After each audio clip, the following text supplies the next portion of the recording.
Hello, my name's Julie Williams. I'm a registered migration agent with Migration Down Under, and I'm here to talk to you today about employer sponsorship. So, how do you get a company to sponsor you, or more importantly, what does the company have to do to sponsor you? Often there's so many employers that are keen to keep their staff and are keen to do whatever it takes to be able to keep you employed in your position.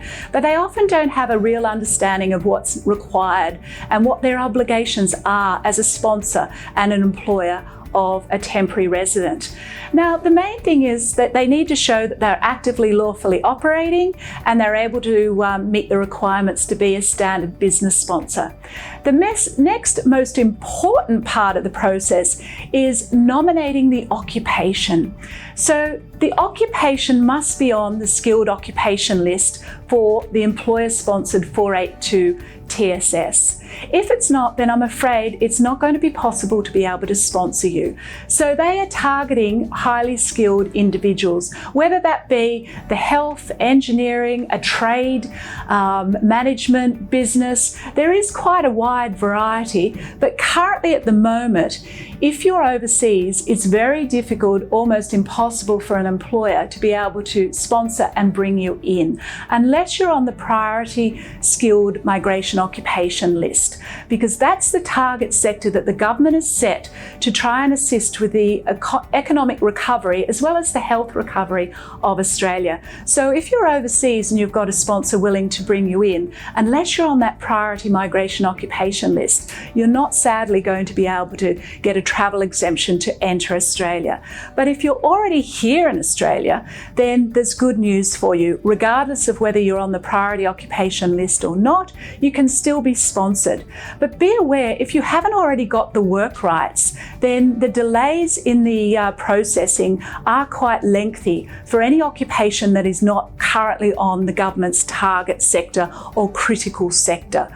So be aware that if you don't have the work rights, then that is going to be difficult. But what does the company have to do? The company has to advertise your position. The company also has to pay you market rate salary. The market rate salary is what an Australian would attract if they were going to be employed in that position. So sometimes the problem with employers not being able to find an Australian is perhaps their salary is not sufficient or not at the market rate that an Australian would expect to be employed in that position. And that goes the same with temporary residents. And therefore, they need to be able to prove that what they're paying the temporary resident is going to be equivalent or higher than that of an Australian employee.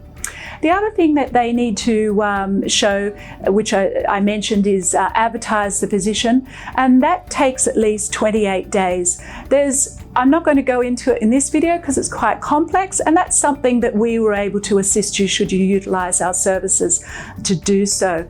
The other thing is the company has a number of obligations. They must make certain that when they do employ you, they are going to pay the salary that you're going to be, that they have nominated in the application. They've also got to pay the Skills Australia funding. The Skills Australia funding is set up to be able to assist future upskilling of Australian employees. And it's compulsory for every nomination that an employer nominates, they must pay the Skills Australia funding for each application, regardless if they've paid it previously for another person. It's for each nomination. So that can often get confusing. And it depends on the turnover of the business as to what that amount could be. Now, it's $1,200 per year for each year you're wanting to sponsor somebody for a business that's got a turnover of less than 10 million. If the turnover is greater than 10 million, then you're going to be paying $1,800 per year. And so it goes into how much, how long do you want to sponsor somebody? It's up to the individual. And if you are on the short-term occupation list, then you'll only get a 2-year visa with an option to renew that for another 2 years. If you're on the medium long-term list, then you'll get an option to apply for a 4-year visa. So If you've got an employer that's willing to sponsor you, we always encourage to have the employer contact us first to make sure that they're fully across their obligations and they understand what it takes to be able to sponsor somebody.